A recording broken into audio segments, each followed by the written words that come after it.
চলে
সভার সভাপতি উপরেঞ্চে বসে থাকা বিজ্ঞ ওলামায়ে-কেরাম ওলামায়ে-দ্বীন,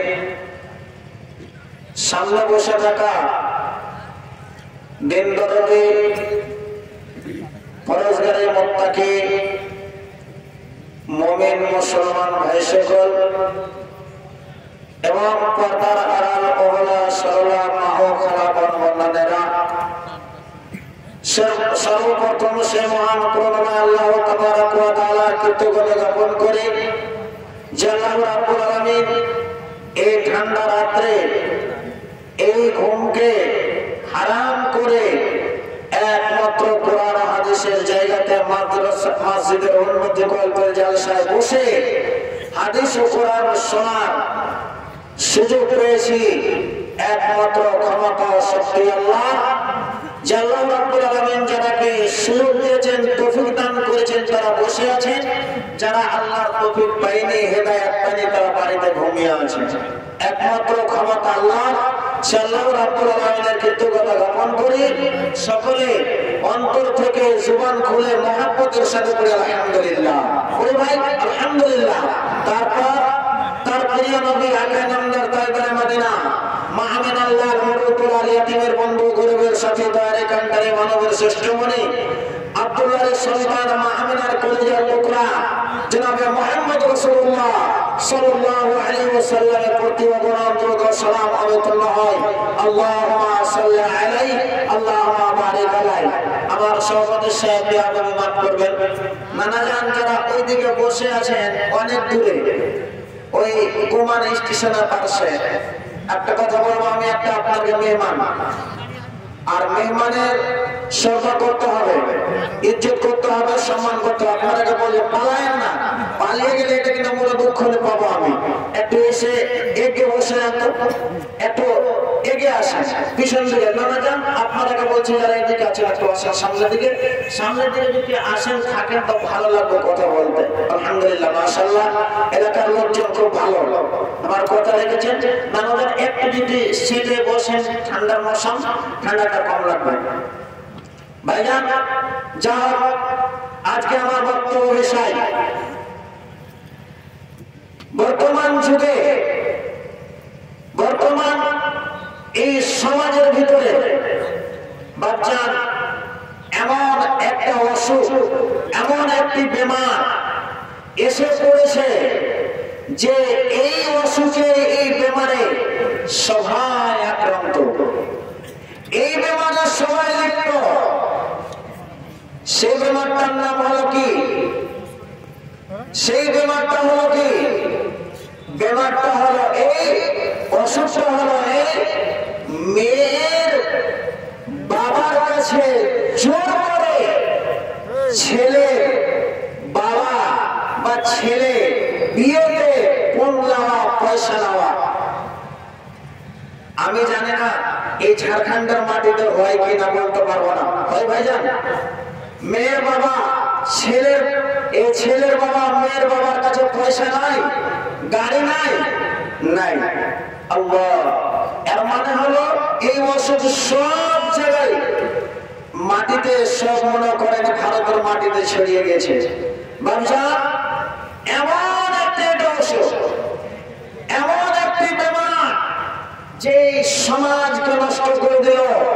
আজ মুসলমানের ভিতরে, আজ এই মুমিনদের ভিতরে, আজ মুসলমানের গ্রামে, আজ মুসলমানের বাড়িতে ঘরে ঘরে এই মতন অসুখ আক্রান্ত হয়ে পড়েছে।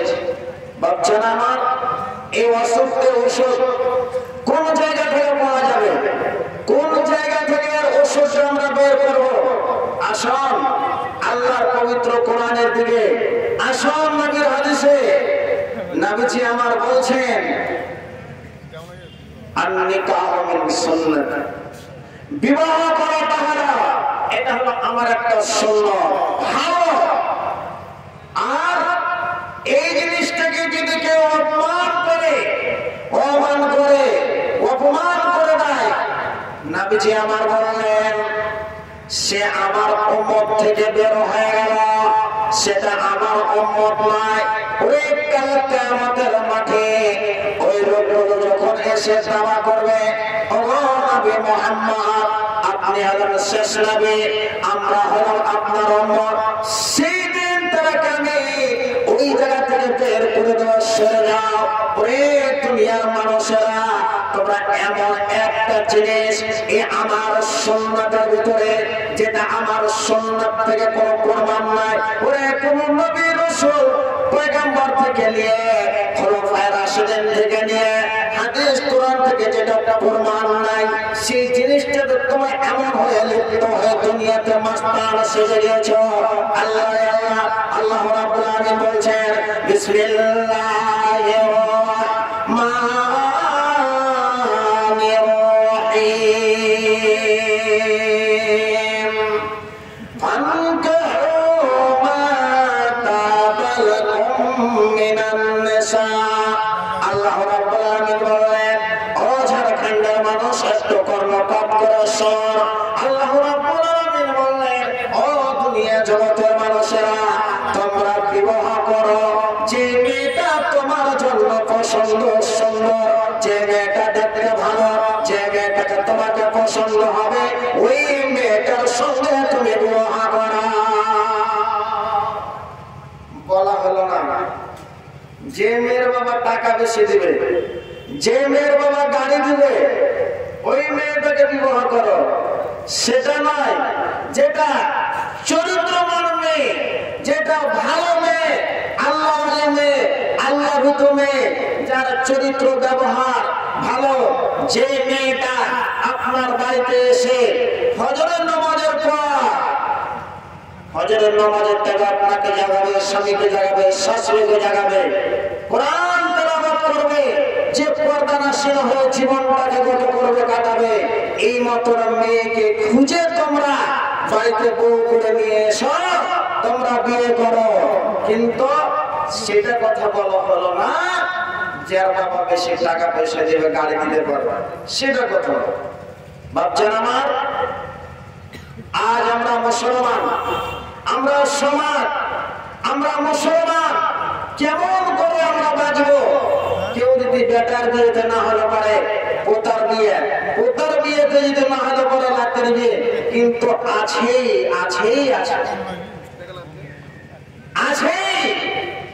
নবীজি আমার বললেন, বিসমিল্লাহির রহমানির রহিম, ইয়া মাশারাস সাবাবি মান ইসতাতাআ মিনকুমুল বাআ। আল্লাহর নবী জনাব মুহাম্মদ রাসূলুল্লাহ সাল্লাল্লাহু আলাইহি ওয়াসাল্লাম বলেন, ও নওজওয়ানেরা, ওরে যুবক, তোমরা শোনো, তোমরা বিয়ে করার যদি তোমার ভিতরে ক্ষমতা, তোমার ভিতরে যদি বিয়ে করার ক্ষমতা শক্তি থাকে, তাহলে পরে তোমরা বিয়ে করো। কারণ হলো নবীজি আমার বললেন, বিয়ের ভিতরে, এই নিকার ভিতরে, বিয়ের সাজের ভিতরে আল্লাহ রাব্বুল আলামিন এমন একটি ঔষধ দেওয়া দিয়েছেন বন্ধু আমার।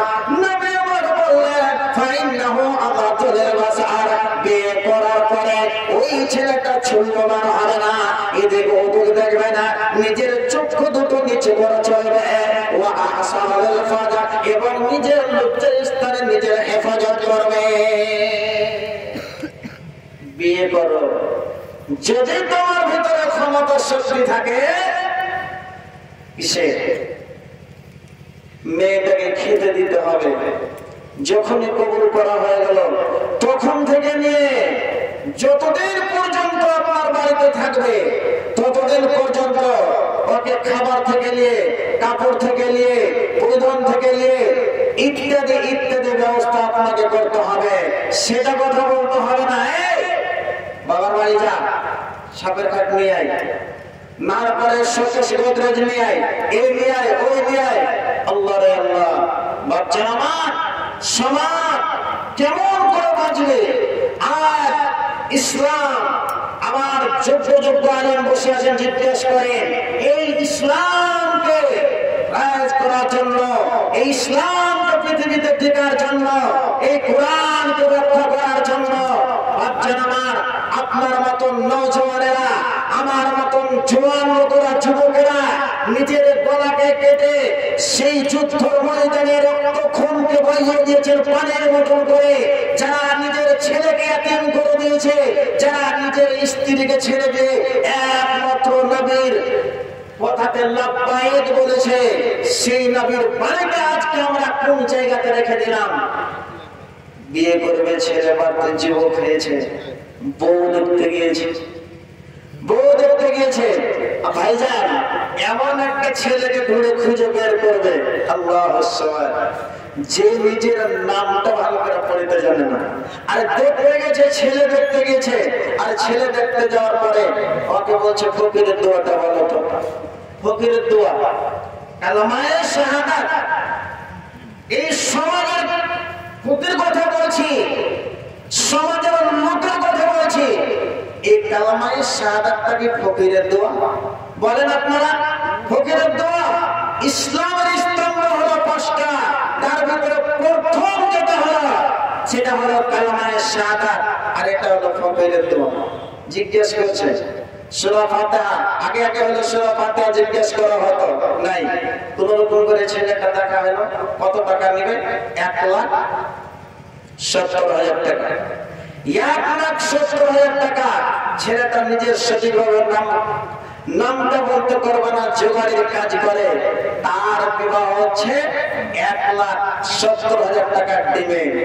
বাচ্চা মামা, আপনি একটু চিন্তা করে দেখেন, একটু নিজে ভেবে দেখো, এমন একটি মহিলার বিবাহ, এমন একটা বেটি ছেলের বিবাহ, যেটা হলো নবীজির বেটি হযরত ফাতেমা রাদিয়াল্লাহু তাআলা আনহা, যার কথা নবী আমার বললেন, ইন্না ফাতেমাতা সাইয়্যিদাতুন নিসাইল জান্নাহ। ও ফাতেমা আমার বেটি, শুধু আমার বেটি নয়, ওরে নওজোয়ান লোকেরা শোনো, মায়েরা বোনেরা আমার, যতগুলো দুনিয়া পৃথিবীর মুখে যতগুলো নারী আছে, সমস্ত নারী, সমস্ত মহিলা হলো জান্নাতের সর্দারনী এই ফাতেমা। সুবহানাল্লাহ।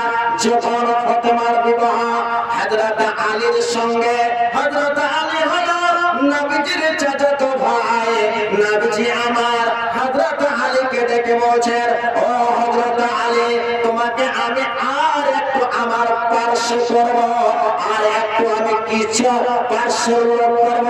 হযরত আলী সুবহানাল্লাহ, হযরত আলীকে বললেন, কথাটার মানে হলো আমার ফাতেমা এর সঙ্গে তোমার আমি বিবাহ দেব, আমার মেয়ের তুমি বিবাহ দেব তোমার সাথে। সুবহানাল্লাহ। এবার কিন্তু হযরত আলী এবার মনে একটু রঞ্জন হলো। নবীজি আমার বুঝতে পারলেন আলী রাজি আছে। নবী আমার বললেন হযরত আলী, ও হযরত আলী শোনো, আমার মেয়ের বিবাহ আমি তোমার সঙ্গে দেব, তবে এমনি আমার মেয়ের সঙ্গে বিবাহ হবে না, একে মোহরানা তোমাকে দিতে হবে। মোহরানা তোমাকে দেওয়ার মতন তোমার কাছে টাকা পয়সার শক্তি আছে কিনা? হযরত আলী বললেন ইয়া নবী আল্লাহ, ইয়া হাবিবাল্লাহ, ও দয়ার নবী, আপনি জানতে পারছেন আমি ছোট্ট কাল থেকে আপনার সঙ্গে আমি একেবারে গরিব মানুষ, আমার কাছে একদম কোনো জিনিস নাই যে আমি ফাতেমার হাতে ফাতেমাকে আমি মোহরানা দেব।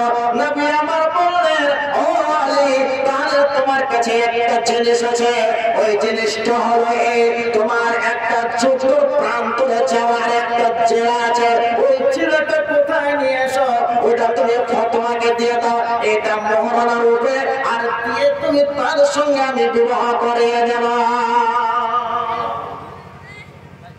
বাকি হলো না, এলাকাতে মোহর বাকি হয়, হাজি ভাই হয়, থেকে গেল মেয়েটা দেওয়ার পয়সা মুহূর্তে দাও না যে মুহূর্তে দাও না যে আমরা দিব দিব দিব দিব করতে করতে করতে বাচ্চান পালায় না, একটু লোকের ভালো প্যান্টটা বলছে বড় আশা করে এসেছে বাবা একটা মা জননীর অভাগিনী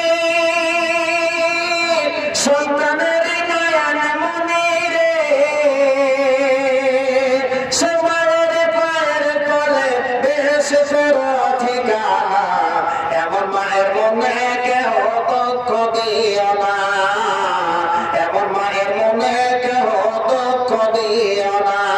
মা জননী অভাগিনী সন্তানের মায়ার মনে রে, সে মায়ের পায়ের তলে বেহেশতের ঠিকানা, এমন মায়ের মনে কেহ দুঃখ দিও না, এমন মায়ের মনে কেহ দুঃখ দিও